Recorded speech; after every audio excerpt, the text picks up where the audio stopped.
In the highlands where clouds drifted low enough to touch, there lived a girl named Senna. She was known for her calm. When storms tore through the village, she gathered fallen roofs.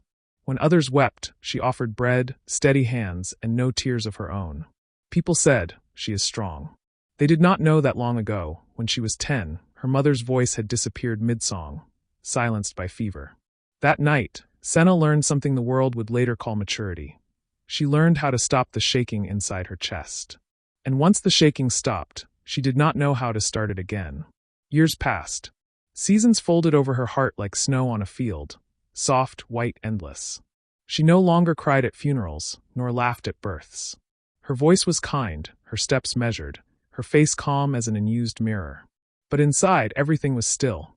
One morning, a traveling musician came through the village, a man with a cracked violin and a half-smile.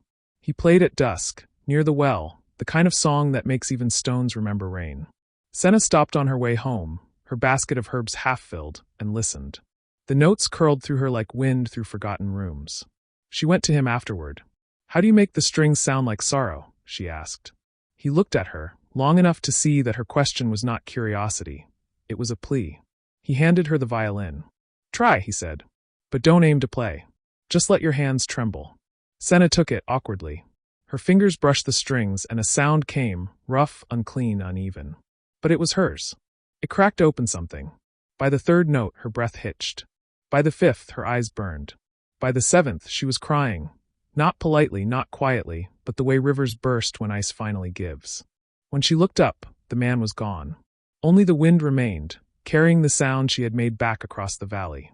That night, Senna sat by her window, the violin in her lap, and whispered, "So this is what living feels like. There are seasons when pain freezes us, and we mistake the numbness for peace. But peace is not the absence of feeling. It is the courage to feel again, knowing it might break you, yet it choosing still. Healing begins the moment you allow the first note of truth to tremble through you. Tears are not weakness, they are thaw. And when the ice inside you finally melts, you will remember. You were never meant to survive cold, you were meant to flow." If this story made you pause for even a second, hit subscribe. More stories like this await you, only on Marbled Words.